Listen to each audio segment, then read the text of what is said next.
I smoothed the silk blouse over my shoulders for what felt like the 100th time, though it hadn't wrinkled since morning. Sunlight streamed through my floor-to-ceiling office window, glinting off the city skyline, but the view didn't soothe the flutter in my chest. My phone buzzed insistently on the polished marble desk, breaking the fragile calm I had carefully cultivated. I hesitated, knowing exactly whose name would light up the screen. Jessica. My sister. The last message from her had come months ago, a stinging note blaming me for her failed marriage, accusing me of turning the entire family against her. And yet here she was, back in my life at the worst possible moment, my wedding day. I stared at the buzzing phone, my fingers brushing the cool glass, and a bitter laugh escaped me. Of course it's her. I could feel the familiar knot of anxiety twist in my stomach, the ghost of old arguments flickering at the edge of my mind. Part of me wanted to ignore it, pretend she was just another voice from a painful past. But another part, the part that had spent years building herself up from nothing, knew that whatever came next would demand attention. I let my eyes drift to the framed photograph on the windowsill, a gift from my grandmother years ago. Her words echoed softly in my mind. Never let anyone's storm wash away your sunlight. I drew in a slow, steady breath, feeling the silk against my skin, the city hum beneath me, and realized I was ready. Years earlier, I had been a different version of myself, uncertain, eager to please, and painfully aware of my place in the family hierarchy. I remember the day like it was yesterday. The kitchen smelled of burnt toast and coffee, and the sun was slanting through the blinds in golden stripes.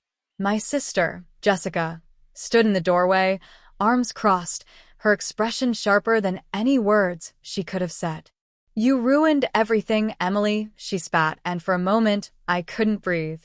I was barely 24, engaged in my first serious relationship, and suddenly, in her eyes, I was the villain of her life. My parents had glanced up from the counter, hesitation and quiet disapproval in their eyes, but Jessica's words had the force of a storm. I tried to explain, but she cut me off, the accusation sharper than a knife. Every detail of her divorce, every whispered complaint she had fed to the family about me, felt magnified in that tiny, claustrophobic kitchen. My hands shook, and I felt a lump rise in my throat that no amount of swallowing could dislodge. The warmth of the morning felt like a distant memory, replaced by the chill of rejection. I fled to my grandmother's old study, where the scent of her lavender perfume lingered in the heavy curtains. Her voice, soft yet unwavering, filled the space between my ragged breaths. "Emily, they may not understand you now, but you hold your own power. Don't let anyone tell you your worth is less than it is." She handed me a small, leather-bound journal, her own from decades ago, saying, "Write, plan, build yourself from these pages. One day, they'll see what you were always capable of." I clutched it to my chest like a lifeline, feeling a strange mix of fear and determination. That night, I packed a single suitcase and moved out of the house I had grown up in, stepping into a world I barely understood. It was terrifying and exhilarating all at once. But even as the weight of family betrayal pressed down on me, there was a spark, a quiet, stubborn insistence that I would not be defined by anyone else's story. I would write my own.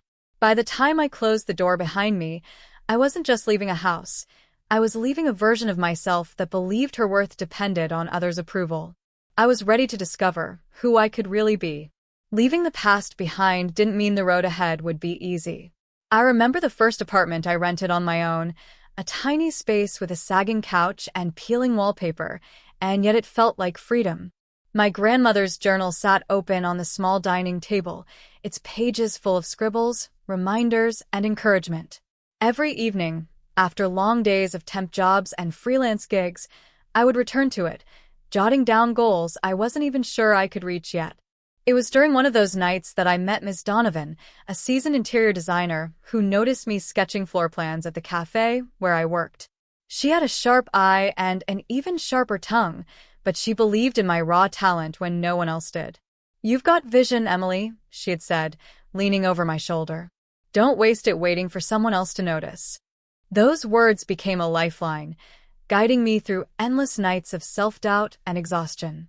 I learned to navigate a world that was often dismissive of women starting fresh, especially young women with big ideas. Rejection became routine, emails ignored, proposals declined, ideas laughed off.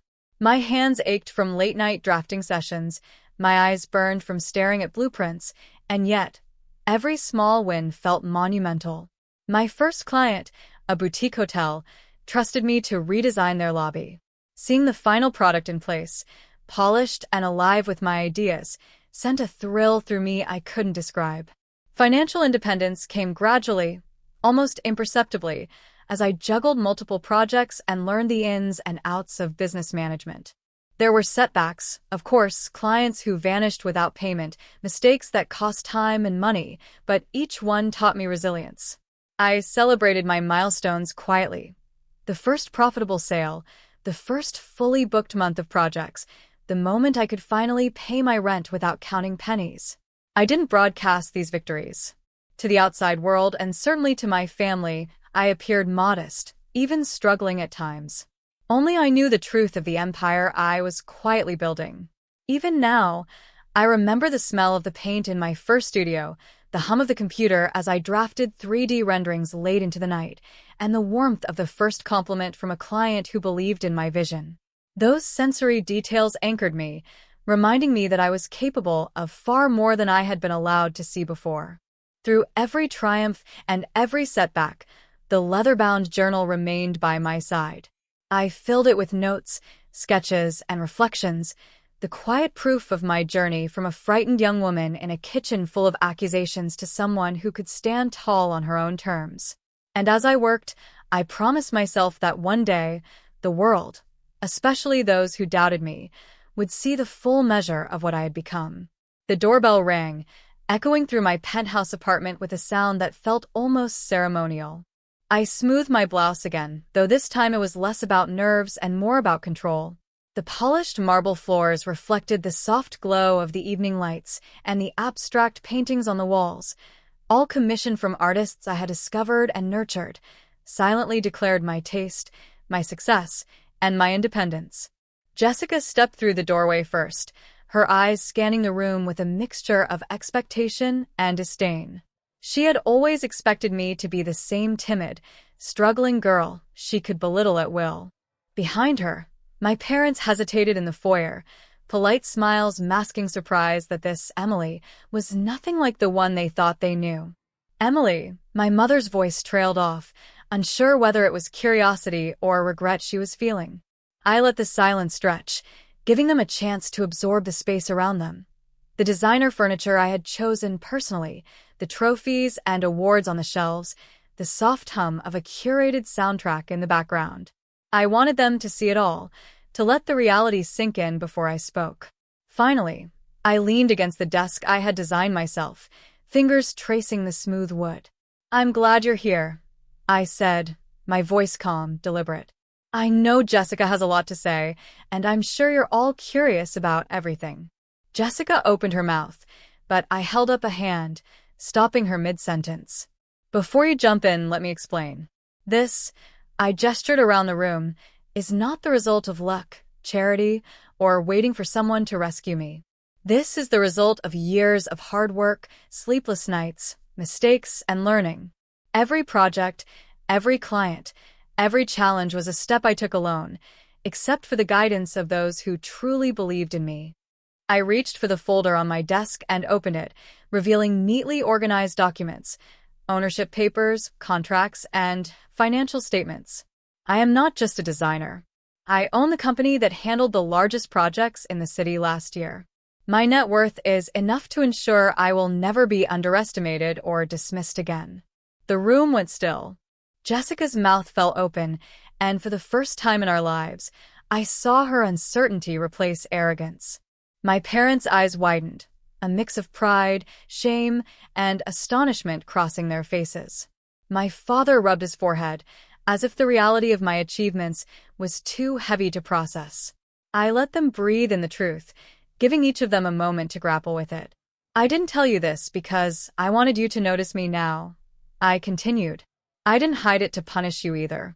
I did it because I needed to know, first and foremost, that I could do it, that I could stand on my own, even when the people I loved doubted me. Jessica's voice came out in a whisper, shaky. I, I didn't realize. I thought. I know what you thought, I interrupted gently, yet firmly. And now you see the reality. The Emily you tried to belittle is gone. The woman who stands before you built herself from nothing, and she will not apologize for her strength. The air hung heavy with the weight of truth. Shock and disbelief were evident on every face, but underneath it, I glimpsed something else, a recognition, however reluctant, of what I had accomplished. For the first time, the power dynamic had shifted. I was no longer the one who needed approval or forgiveness. I was the one they had to reckon with. The air in the room had shifted. I could feel it like electricity. Jessica's wide-eyed shock, my parents' hesitant glances, all of it confirmed what I had known for years. The power was finally in my hands. But this wasn't about revenge. I had never wanted to humiliate anyone. I wanted accountability, growth, and closure. I took a slow breath and let my voice fill the room, steady and clear. Here's what I need from all of you if we're going to move forward. My mother looked unsure, her eyes darting between me and Jessica. I continued. Mom, Dad, I love you, but you allowed yourselves to be swayed by lies. If you want to rebuild our family bond, you need to acknowledge the truth, that I am capable, independent, and deserving of respect. That means no more dismissals, no more favoritism, no more treating me like the child I was. Jessica's shoulders stiffened, but I didn't falter. And you, I said, locking eyes with her, you need to take responsibility for your actions. Blaming me for your choices, turning everyone against me. That stops today. You need to reflect, heal, and focus on building your own life without dragging others down. I paused, letting the weight of my words sink in. If you choose to stay in my life, it will be on the terms of respect, honesty, and accountability. You will no longer manipulate, guilt, or undermine. And for the record, I added with a faint, ironic smile, you are more than your mistakes, but it's time you stop pretending they aren't yours to own. The room was silent, but I could sense the slow, subtle shift in their posture. They were no longer approaching me as the weaker, submissive sister. They were seeing me as an equal, someone who had built her life from scratch and refused to be underestimated again. I am willing to help where I can. I continued, softer now but firm, but only if each of you commits to growth. Mom, Dad, support each other instead of criticizing. Jessica, pursue your passions instead of projecting your failures onto others. We all need boundaries, honesty, and a willingness to change. I reached for the leather-bound journal my grandmother had given me, now sitting on the desk, its pages filled with my journey. This, I said, lifting it slightly, reminds me that strength isn't about retaliation.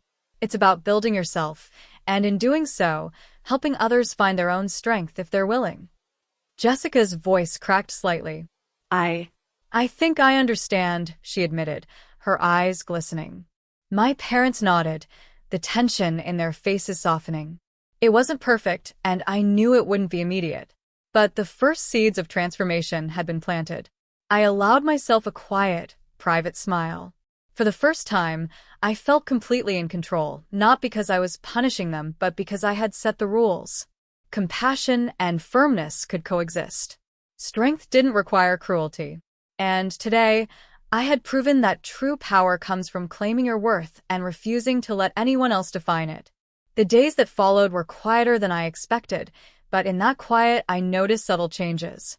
Jessica began to take small steps toward rebuilding her life, enrolling in courses she had always wanted to pursue, volunteering for causes she genuinely cared about, and slowly learning to let go of blame. My parents, too, seemed to reassess their approach, speaking to me with newfound respect and genuine curiosity about my work, rather than the condescending tone of the past. I watched them cautiously at first, unsure if the changes were sincere or temporary.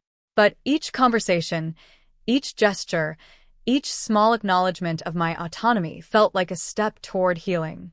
And in those moments, I realized something I had known all along. The people I loved didn't need to be punished to understand my worth. They needed the chance to see it themselves, and I had given them that gift, without sacrificing my own peace.